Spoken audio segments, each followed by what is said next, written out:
All right, thank you, Mark. Again, I'm Mac Prather from the city and county of Denver. I work for the Office of Climate Action, Sustainability, Resiliency. It's a big name, big long name.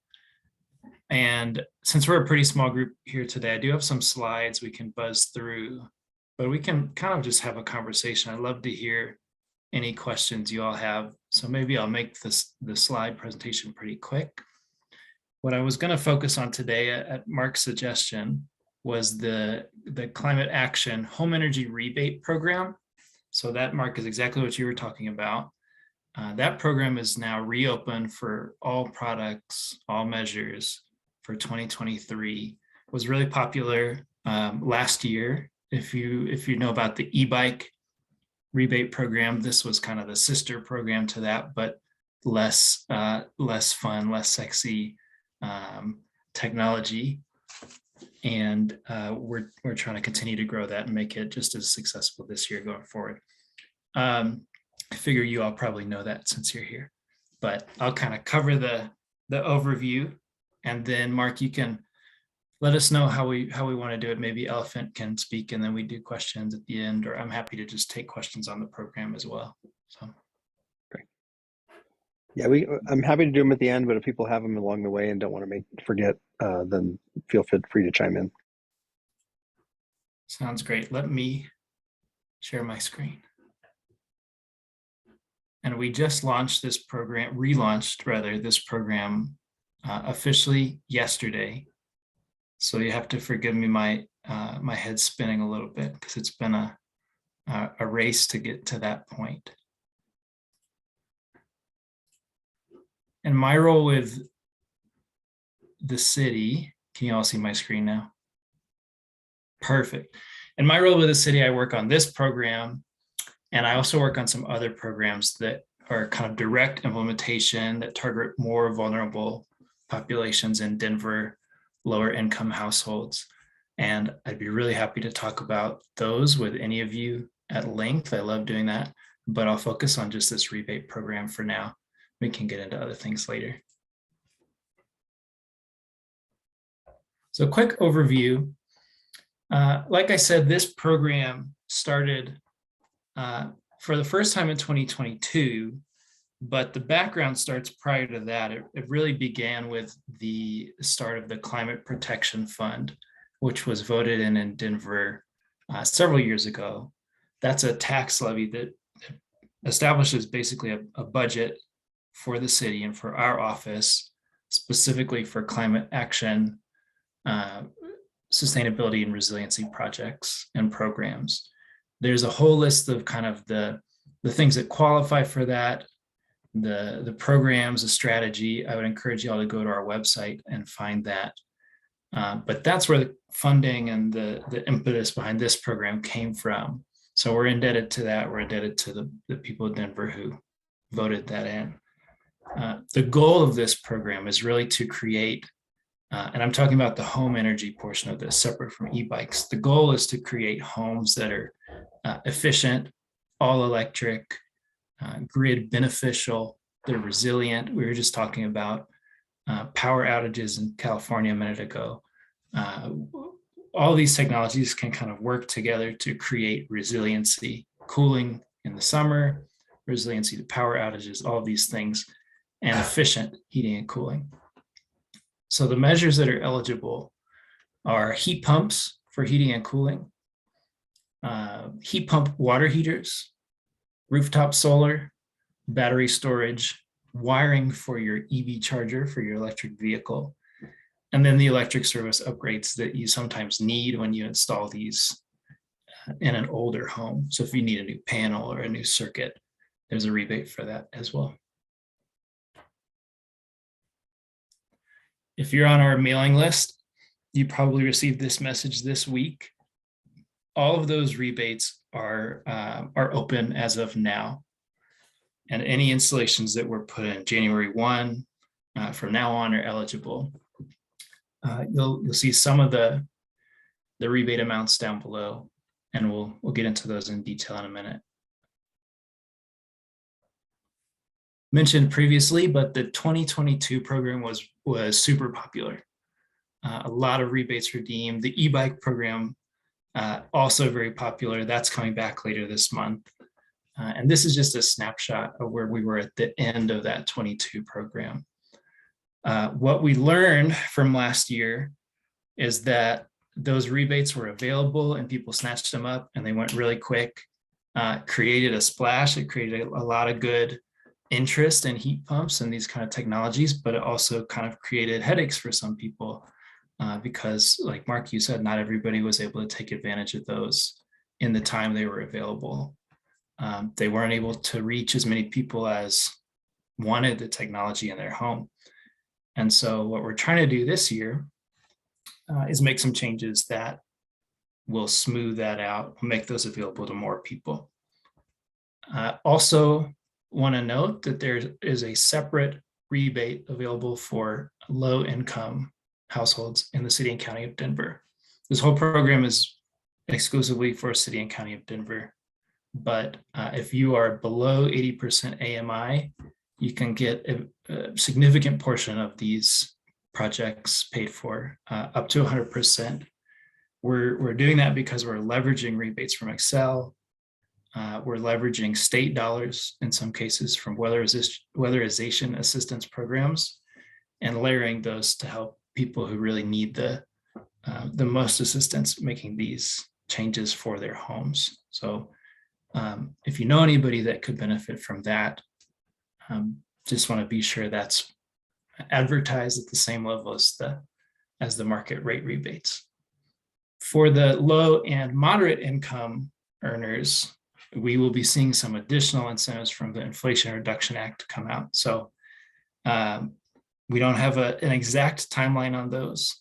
There are tax credits from the Inflation Reduction Act that anybody can take advantage of right now. And hopefully later this year, we'll see the rollout of more rebates. It'll either be this year or next. Everything we've heard indicates this year.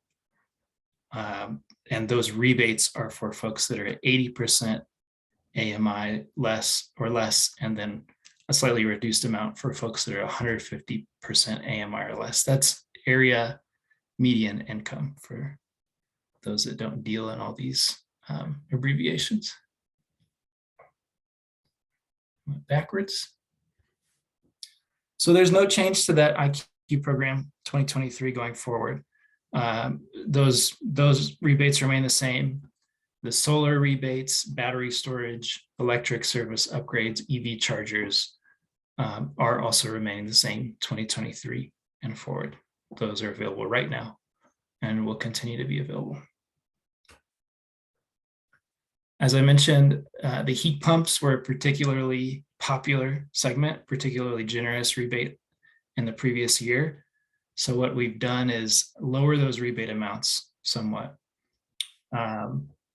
That's also in coordination with Xcel Energy, who has rebates that have increased. And on top of that, we also have new incentives from the Inflation Reduction Act. So the landscape has changed. There's more rebates, there's more incentives available. And we've reduced these amounts so that we can hopefully reach more residents. We can do it in a smoother way, avoid some of those hiccups and headaches that we had last year. And we hope that those will continue to be available through the life of this program, which is through 2025. We made some changes to the actual portal, the way that contractors and installers go in and apply for these rebates, including adding Spanish language, adding some better, hopefully more usable means to apply for these. I'll let Elephant Energy respond to that and tell me how it's going. We just launched that yesterday. But this is all kind of in the mindset of continuous improvement for this program. The feedback from this group, from installers like Elephant Energy, from that community and from residents of Denver is really important as we continue to find those ways to improve this as we go forward. And lastly, I want to leave you all with other resources. I think, Mark, we can share these out. So I'll leave the links in here, but very briefly, I've linked our webpage with more information on Denver's rebates, all of the requirements for equipment, the way you would find an installer or contractor and go about getting those projects and rebates done is on our website. Rewiring America is a great resource for Inflation Reduction Act, what qualifies for that, and just general information on electrification of your home. Also, I want to mention there are rebates from Excel Energy for a lot of the same equipment. If you're putting a heat pump in your home to replace an old air conditioner and old furnace, Excel has rebates that most of the time are going to stack with the other rebates that are out there. And then for the homeowner, if you all are just kind of learning about this, you're learning about what a heat pump is, what a heat pump water heater is, I would point you to this NEEP resource, Heat Pump Buyer Guide, or some of these great videos from This Old House. Or I would encourage you to go out and talk to installers, talk to folks like Elephant Energy and ask lots of questions and bug them relentlessly. And then finally, Denver will be publishing some resources for homeowners geared towards homeowners and renters in Denver with more data, more case studies on costs and impact on climate and emissions and how you can kind of navigate these projects as a homeowner or a renter. So those are not launched yet, but they should be launched this month. And I'd love to share them out with this group. Great. And lastly, yeah, just my contact information. I'm available to talk through this whenever, but I'll turn it back over to you, Mark, and we can move forward with questions or whatever you'd like to do. Yeah, does anybody have any questions at this point? I have a couple, but I'll go last. I don't hear anybody else, but so my first question is, you've got heat pump coverage, and one thing we've also been looking at is when our oven and range will be need to get replaced, and I wasn't sure if there's been any discussion about switching to induction cooking, because we bought a cheap over Amazon, countertop induction cooker and discovered that I actually prefer cooking that way. And so there's also been in the news about gas ranges leading to childhood asthma in Colorado, having a high rate of that, including myself growing up with that. So I wasn't sure if you guys had discussion or plans in the future of covering moves to induction cookers or anything electric cooking. You open the door for me. One of the other programs I work on is called the Healthy Homes program. And we work with a group called Energy Outreach Colorado and a group out of New York called Block Power. And with that program, we're doing direct implementation on 200 homes and measuring air quality. Everybody in that program is income qualified with lower household income and has chronic respiratory issues. And we're getting referrals from doctors and nurse practitioners. And so all that to say, part of that program, a big part of that is replacing old gas stoves with induction stoves and measuring indoor air quality and seeing the change in that. So it is very much already on our minds and on the table. And it's not part of the rebate program right now, but there's no reason that it couldn't be in the future. And so I will welcome the feedback. And I think as we go forward and get feedback from residents and groups like this, that's great to share that you want to see that, because that helps me advocate for those things too. Yeah, honestly, I'd love to have you come back later this year or whenever you guys have results from those data of collecting on that, because I think a lot of people would like to see that, because I would like to see that too. The other part is I guess less of a question, more of a comment that I ended up needing. My household here in Central Park, which is not that old of a house, did end up needing to do a service upgrade, because we've got two sets of solar panels and two EV car chargers. And so in planning for an induction cooking and stuff like that, we were sort of already hitting that threshold of needing to do an upgrade. So I'm glad. I wanted to just say thank you for covering that, the wiring upgrades, because that makes a big difference. We probably would have not done the extra EV charger for our extra EV without that. So that's definitely helping already. So. Yeah, there's Okay, so also, unless any, yep, go ahead. if I can just respond to that too, Yep. Mark, there's also some technology out there that we're exploring and others are exploring that can help kind of mitigate those thresholds. So there's smart panels, and I see, Rob, you're shaking your head because you know what I'm talking about. There's smart switches, there's other technology. Um, we're exploring that as a potential pilot or something we could look at. And I know folks like Elephant are aware of that. I'm sure we'll have some conversations with the folks that are actually installing those too. But Awesome. there's some other technologies out there as well, just to be aware of. Okay, great. Okay, any other questions for Mac, or are we ready to move on? And my apologies for asking all the questions, but I'm kind of a nerd on this stuff. So great. So I don't know who's going first from Elephant, but I'm thrilled to have you guys here. And it sounds like you're going to cover some other things that I'm love to learn about. So I'll let you guys introduce yourselves and hold my questions till the end. Awesome. Thank you so much, Mark. We're really excited to be here, and you can bug us with all your questions now or later, but we're excited to talk more about heat pumps and all the cool electrification projects you can do on your home. Mark, can I share my screen? Is that okay? Yeah, you should be set up as a co-host and able to share already. Cool. Let me give that a shot. How does that look for you guys? Looks like we see your desktop. So, But you can see the slides. we cannot see the slides. We see the speaker notes. So we see a tiny little box of slides. Hold on. Yeah, it doesn't look like it's The presentation mode doesn't know how to do it yet. Unfortunately, it gets messed up. Let me try. No good? That works. That works? Okay, cool. It's always hard every single time, no matter how many times you try to set up your two screens. Cool. So we will kick this off. So it's myself and Rob here today from Elephant Energy. I'm the head of special projects, and Rob, I'll let you introduce yourself.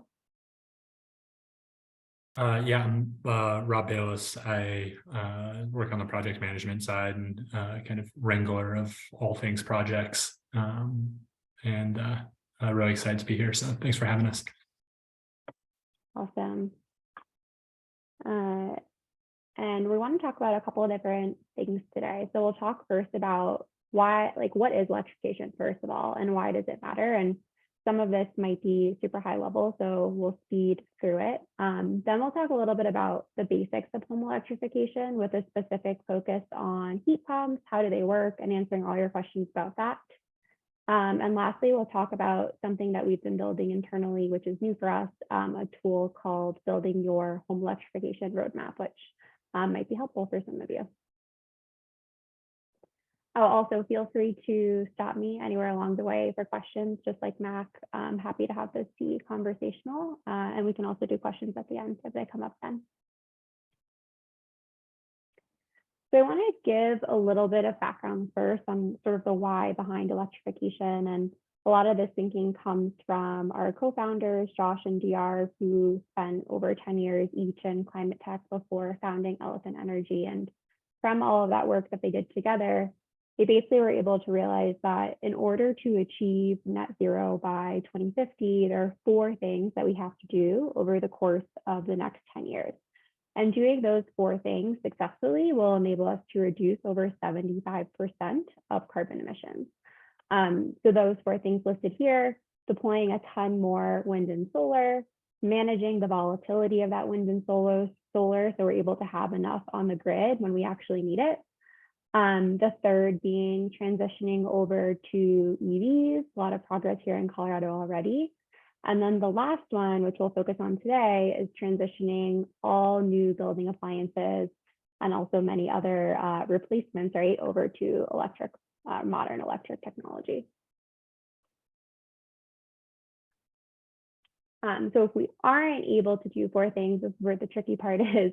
We're going to have a much harder time meeting these net zero goals because these are sort of the foundation for all of the other technologies that we hear about in the climate tech space, like the green hydrogen and the carbon capture and all the sequestration. really need to be stacked on top of this platform of meeting these original 4 goals. And then for us, like the reason why we're so focused on home electrification specifically, number 4 highlighted here, is because we felt like it was really under indexed in terms of the progress that had been made against this goal specifically. And then also all of the technology that we need to achieve number 4, electrifying all of our buildings, actually exists already. But only within the last couple of years has it really been substantial enough to start making that transition. So still we're seeing like the first wave of companies really pop up, starting to address this number 4 goal. And what's really, really cool about this like electrify everything movement and this last goal that we're focused on at Elephant Energy is that it really has a huge impact on our US global carbon emissions every year. So you can see in the chart here, almost 40% of our annual carbon emissions come from decisions that you and I make around our kitchen tables about what are we replacing our furnace with, what's the next car we're going to buy. These really kind of simple, everyday, small step change decisions factor in really heavily to the broader picture of carbon emissions for our country. And that's why this bucket is so like such a table stakes part of our transition to a cleaner future.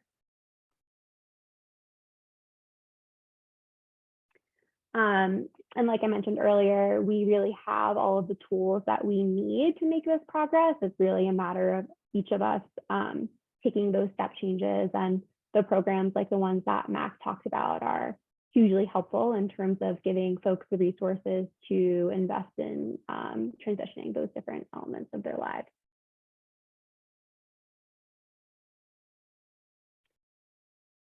Great, so now I'll talk about like what home electrification actually looks like. What are the key levers that you can pull as a homeowner? And this page is definitely not exhaustive, right? I think there are a lot of things that aren't on here. There's solar, there's battery storage, but for today, we'll just focus on these couple of different levers that we look at regularly at Elephant Energy. The first 3 being transitioning your furnace and AC over to a heat pump, transitioning your water heater over to heat pump water heater, and transitioning your gas range over to induction, which I know already came up earlier. And then EVs, of course, which is a little out of scope for us, but all super important. And all electrification upgrades coming with a ton of different benefits to you as a homeowner. So the 5 that we like to talk about at Elephant are all listed out here with a bunch of data backing them up. I won't drain these, but if you guys are interested, we can also send these out after. But there's been some really interesting research on each of these different topics, from the amount that transitioning over to electric can reduce your home carbon footprint. That will only increase over time in terms of how in terms of when the grid becomes greener over time, the impact of transitioning your electric appliances over only gets amplified as well. To home comfort, having more even heating and cooling distribution in your home, reducing your monthly electricity bills, and also adding value to your home. And the one that I also heard mentioned earlier is air quality, which is huge. And there's been a bunch of studies coming out over the course of the past month on childhood asthma being linked to having gas in your home. I think the number is about 13% of childhood asthma cases are related to that, according to the latest study that came out in December.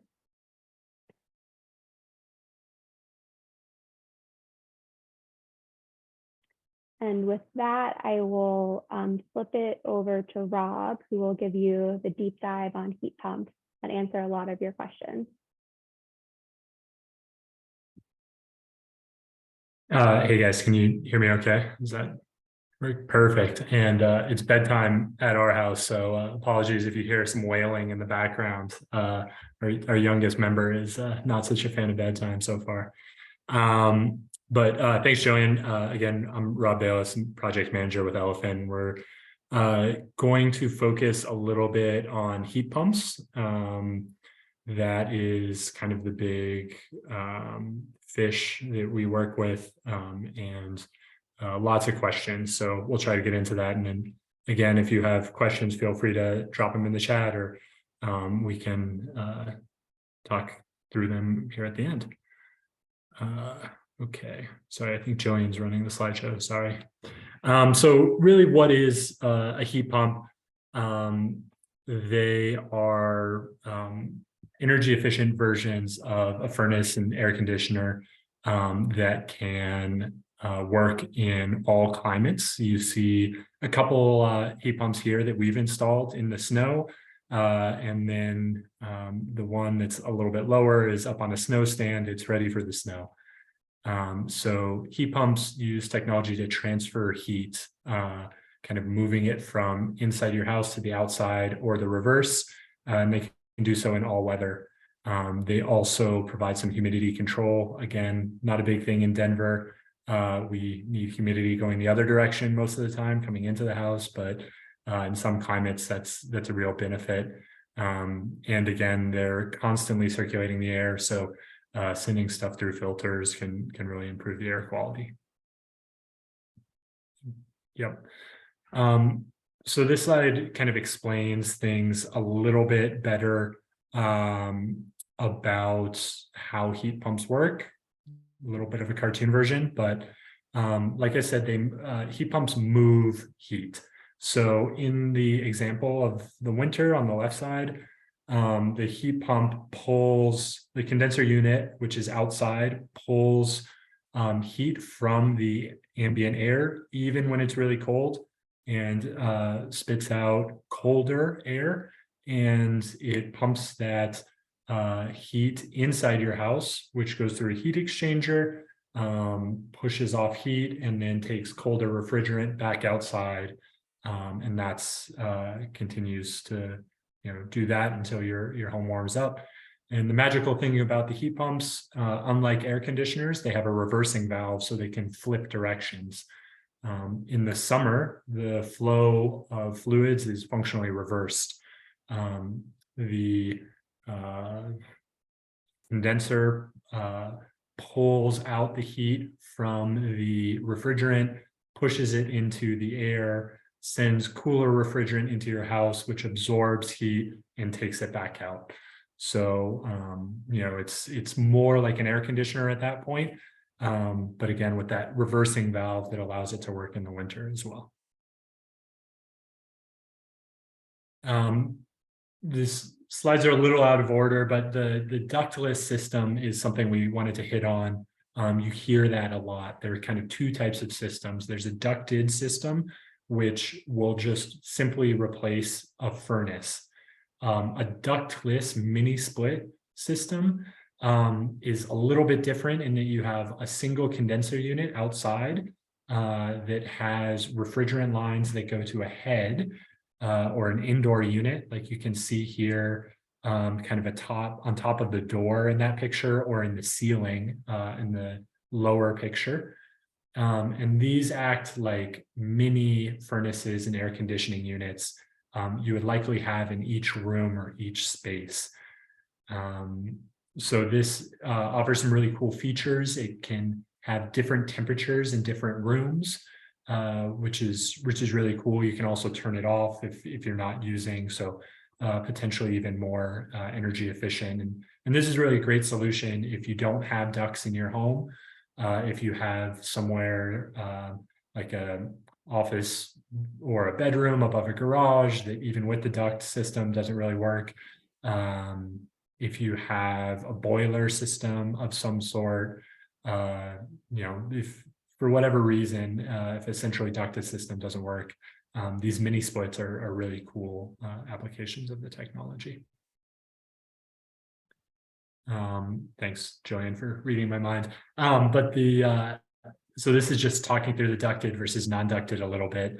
Ducted systems, very straightforward to install. If your home has good ducts, if it reaches throughout your house, if you're okay with a single point of control similar to kind of a typical thermostat, and or if you don't want wall-mounted units. And sorry, Mark, did you have a question there? I do. Thanks for reading my mind on that one. So we have a whole house, ducted furnace and AC, but the system is honestly undersized and it's all one zone for our house because it's 3 floors plus a basement. So I'm sitting up here on the 3rd floor, which in the winter gets cold and in the summer gets extra hot because our whole house system just can't handle the number of floors. So for the winter or for summer, we have a window unit, and we looked at one point doing a ducted system all the way up here, and I think we didn't feel like it was worth it because we don't use this floor that much. But I'm wondering if they have window units. Yeah, so they don't have window units, but you can have something that's very similar to a window unit. The heat pump pictures that we had on slide 14 are really big condensers, frequently 2 fans, 3 to 4 ton units. Those numbers don't always mean so much, but they do have much smaller units, like that lower picture that they could just have a single fan unit for the Mitsubishi, for example, that's a 1.5 1-ton unit, and you could just have a single head, a single wall-mounted, functionally air conditioning unit up on your 3rd floor, and that's a really good application of it. You could skin that a couple different ways, though. There's actually technology that you could have what's called a branch box, and you could have the refrigerant go into the branch box and then split, mostly go to your basement utility, centrally ducted, and then you could also run up to a head up in your 3rd floor. And so we've done a few of those. I think it's really interesting technology. So you could kind of go either way, a dedicated system or a combination system. My in-laws would vote for that one the next time they visit, I think. So yeah. It's very popular with in-laws.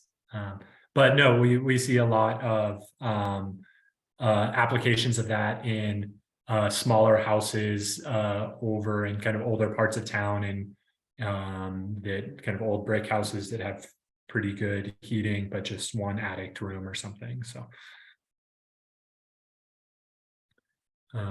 yeah, perfect. So we can go back there, Jillian. I'll talk about the ductless really quick. We've already talked about it, but if your home doesn't have ducting, is in bad shape, doesn't reach every room, just what Mark was saying, allow individual zone control. Or if you have a boiler that you may or may not want to keep, they're really comfortable heating, but it's nice to have something for cooling and in the shoulder season. So lots of solutions there. Okay. So just some quick myth busters that we hear a lot. Jillian already touched on it. It's too expensive to heat and cool my home with electricity. The numbers don't necessarily bear that out. And there are a lot of really cool opportunities with rooftop solar or something similar that you can do when you fully electrify your home. So that's really exciting opportunities. We've heard that heat pumps don't work in cold climates. We actually have been big believers that they do, and about a month ago we really put that to the test when it was minus 18 degrees, minus 15 degrees. People were warm and happy and comfortable in their homes. You have to prepare a little differently, but the heat pumps worked great. The final bullet is this is new technology, and it's risky.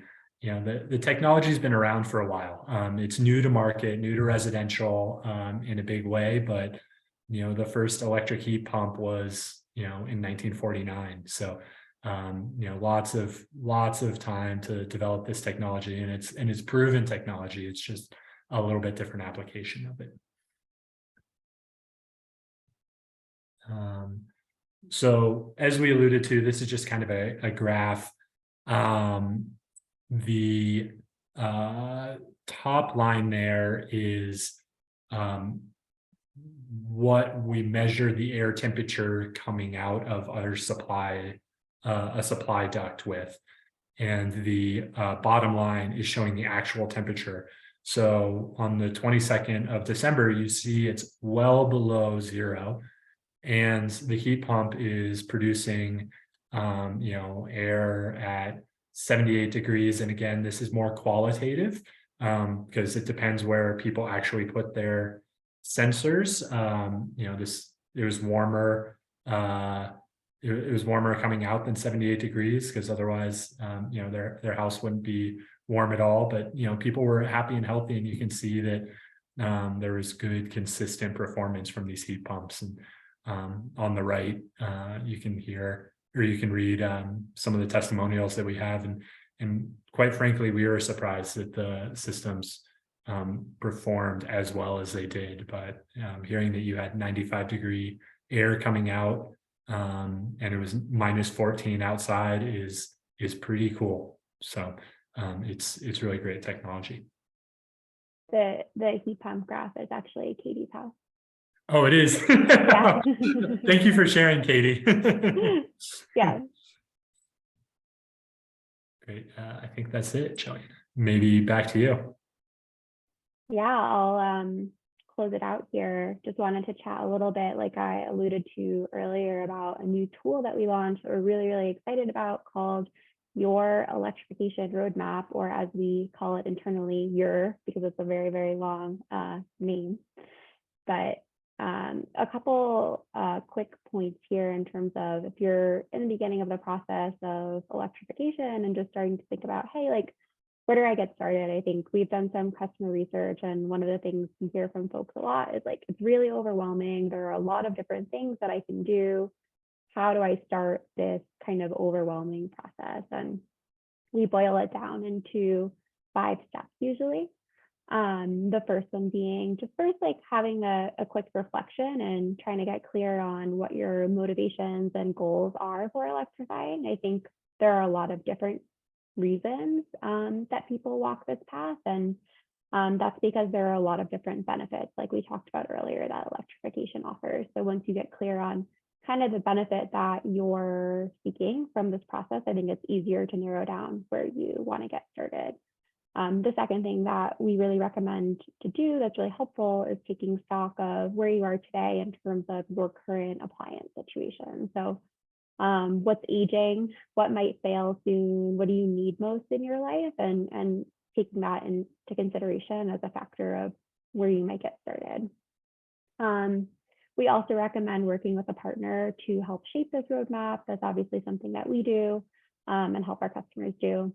And this partner or different resources like the ones that Max shared can also help you do a kind of financial 360, we like to call it, of your plan.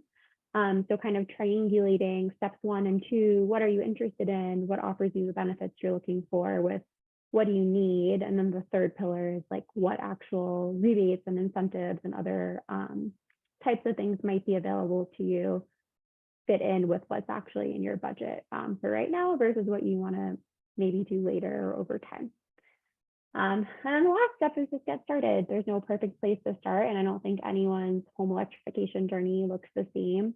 I think if there's anything that we've learned in building Elephant Energy, and certainly something Rob can speak to firsthand, is like every home is very unique, and there are different unique solutions for each home. So this path can look different for everyone as well.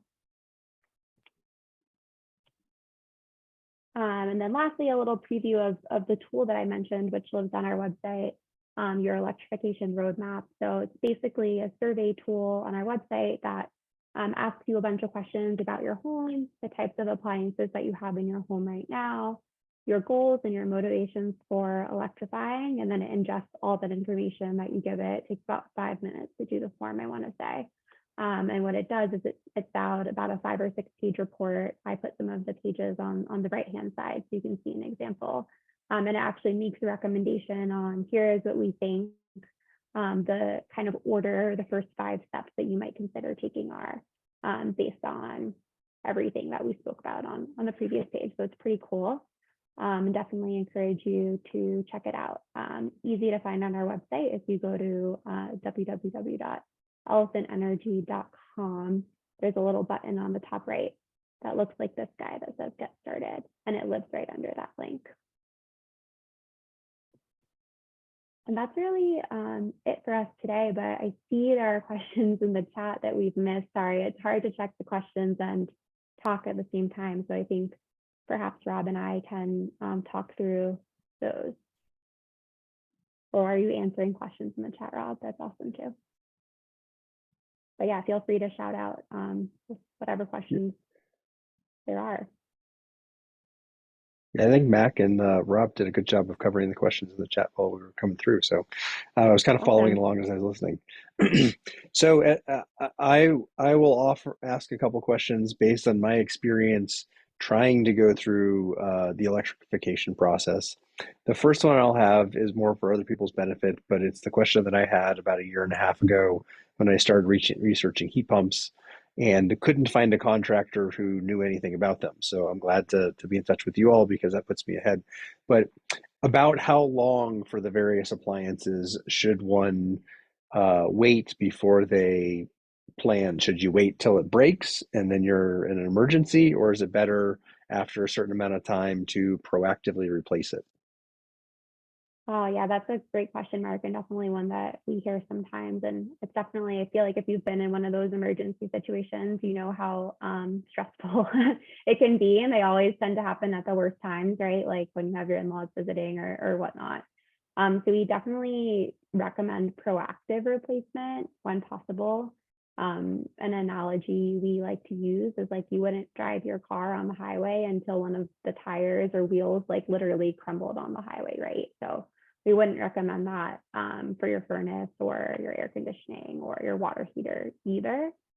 And you know, there's a recommended lifespan on each of those things. So that's like one of the inputs that we put into that tool that I mentioned. So usually about 15 to 20 years for your furnace, and I believe 10 to 15 years for your water heater. I don't know, Rob, you can check me if I'm not perfect on that. Mark, does that sound right? Go ahead, Rob. I'll respond to you guys. Mac probably has those numbers on his fingertips, but I think it's actually a little less. I mean, I think you know, water heaters are generally kind of 7 to 10 years of life, and the frustrating / great thing is kind of 7 to 10 year design life, and it could be perfectly happy for 35 years. And so it's just kind of you know, when does it work for you to replace them? And you know, it becomes slightly more likely that they fail each successive year, but really furnaces and water heaters can last a very long time if maintained properly. So we would also recommend a planned approach, right? That's kind of what you would do in a bigger building. Somebody asked a question about commercial buildings. That's the approach that you take in a big building. So we recommend that kind of for the homeowner too. And there's some references, like ASHRAE publishes an expected life of residential equipment.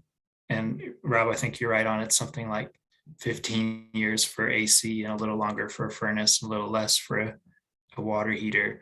But that's a bell curve, right? So that 15 is somewhere in the middle of that bell curve. And some of them are lasting much longer than that. Some are failing before that. So that's just a guide to when you can think about making the replacement. There's also an argument to wait towards near the end of life for the embodied carbon, right? And I don't have all the data on that, so I won't claim that I do, but it makes sense to take that planned approach.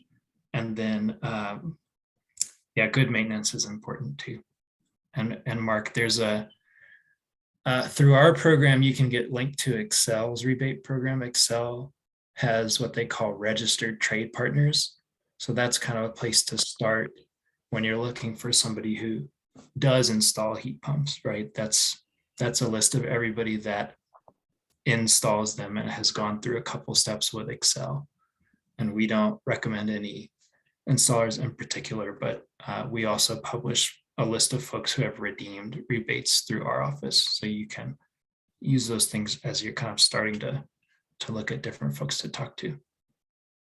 So it sounds like for my household, our next stop in the roadmap would be probably the water heater, unless you have data on the length of life of a gas range. Does anybody know how long those last and where to get a replacement? Other than like, I assume Best Buy or something like that. Yeah, and it's really interesting. Like for induction range, like it's pretty simple. It's getting the circuit there, which is a little hairy, but there are lots of places to buy them. You can buy them online. Someone will bring it to your door. Someone will drop it in. So the induction is a pretty cool low barrier. So the water heaters were what, 7 to 10 years, and it's better at the very least to line up in advance what you're doing there, it sounds like. Now, it sounds like you all at Elephant mostly do the HVAC. Are there other folks that you work with, or do you do the water heaters as well, or do you have other folks that you work with on the water heater front? Yeah, we work with vetted contractors, kind of in all sorts of trades. So in plumbing and electrical and HVAC mechanical, to implement electrification projects. So we primarily do heat pump water heaters that are electric heat pumps that move heat into your water system, as well as HVAC and other electrification and energy efficiency installation projects as well. So what kind of circuit am I going to need for a heat pump water heater? 30 amp, 240 volt circuit. Rob, have you guys installed any 120 volt heat pump water heaters? I know they're out there. Yeah, it's cool. They have the technology of like 120 volt plug-in now too, which is wild. The issue is that you just are a little shorter on the joules. So functionally, your heating power and recovery rate, your heating power is cut in half, your recovery rate is doubled. So for certain applications, it could be really cool. Most homes probably doesn't make sense that we just use a little too much hot water for that. So, but cool opportunity, cool things coming down. So we've also seen some 120 volt induction stoves that that's a very new technology, but they have like a battery built into the stove. Another innovative approach there. Yeah, cool. And I think in general, that's like something that we try really hard to do for all of our customers that we work with, is just figure out, like, based on your parameters and what you're solving for. And if you don't want to do a service upgrade, for example, we've found ways to electrify a whole home on a 100 amp panel. So definitely open to that creative solutioning piece and trying new things to get our customers to where they want to go. Yeah. I'm curious from the group here, and sorry, if there are any other questions for Elephant Energy, please go ahead first.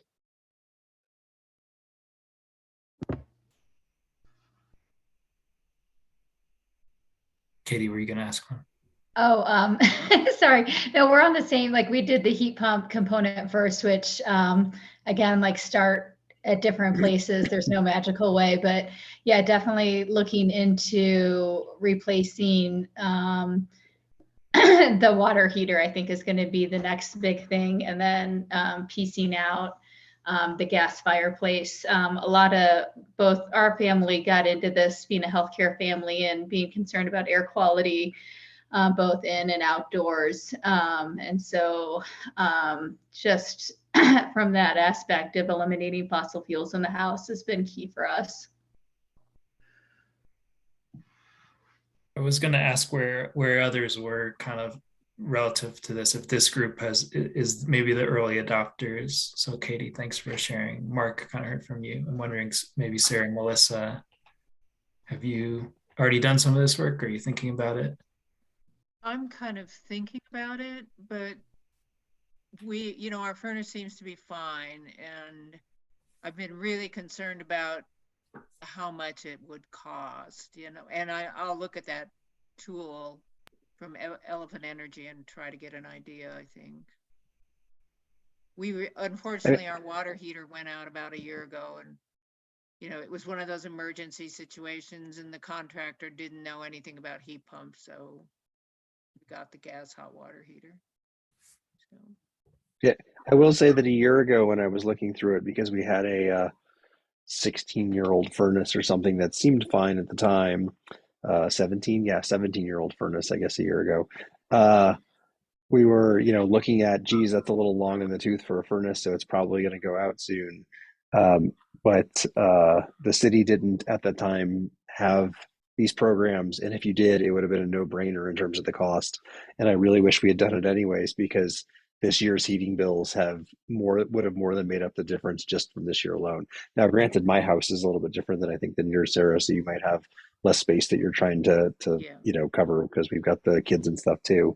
But yeah, I know there's a lot of 16, 17, 18-year-old furnaces out there around in this neighborhood, and a lot of early adopters, because we're one of the highest in the state areas when it comes to EV adoption. So that's part of the why we wanted to do this. Is I'm sure we've got a lot of people out in the neighborhood who, once they hear about it and realize that they will actually save money pretty quickly on their utility bills with the heat pump, I think we'll hopefully be able to get a lot of people applying for those rebates. Just hopefully they don't run out quite as fast this time. Right.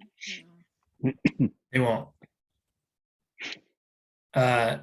Excel Energy also shared an analysis where the cold climate heat pump option basically pencils in as the most affordable operationally. So in terms of your utility bills, that very close to a system with a gas furnace backup, but that was from Excel. So that says something. Of course, there's no blanket and there's no one formula for every home, because every home is different, right? But it's just kind of going to show that, we predict that natural gas prices will continue to rise, and we predict that electric prices will be relatively stable. So it's, I think we'll keep seeing it go in that direction. Mark, in terms of new builds in the city, is there any policy or legislation that you guys know of from the office about having new builds be electric?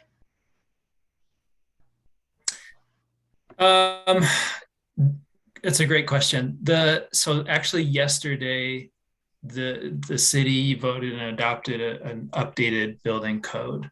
And I'm not the expert on that, so I don't want to mislead you. But if you go, I don't know if it's live on CPD, the planning department's website will host the updated building code. There are not wholesale requirements for all electric new construction, but there's a lot of incentives and things that kind of help electrification and point it in that direction for new construction. There's some new construction programs also through our office. So there are some pilot programs for all electric homes, ADUs, that sort of thing. And they're taking applications, I think, still. So for people that are in the process of building an ADU, there's those pilots, so we can kind of learn and share the data and so forth. I don't know if that answered your question.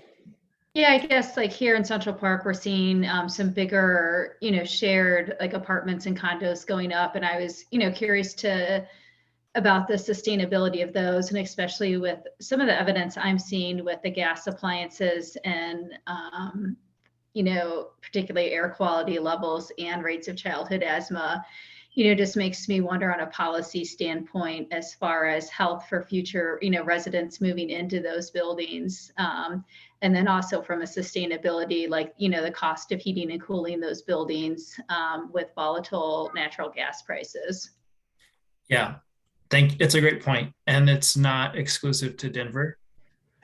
And the city and the code requirements are part of that. The utility is also part of that. So I think another great place to be engaged and be aware is at the utility level, the Public Utilities Commission level, where a lot of those decisions are made from the utility side. So thanks for the comment.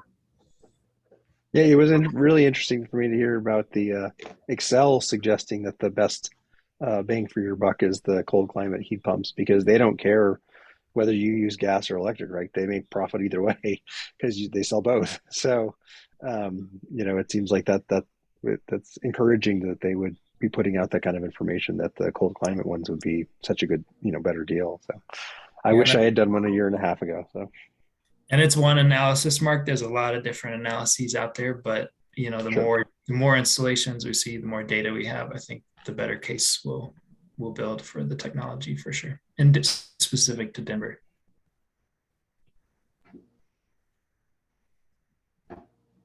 Alyssa, great. Well, we're right around time, unless anybody's got the last question or comment. Thank you for the invitation. Yeah, thanks for coming out. Thanks for the info. Thank you all, and I will let you know when this is up. And back your links that you had on one of those slides, if there's a way you could email that to me, that I would appreciate it, so we can get that out to the neighborhood. Yep, I'll do that right now. Awesome. Thanks, everybody. Thanks, Mark. Thanks, everyone. Thanks so much. Thanks. Have a great night.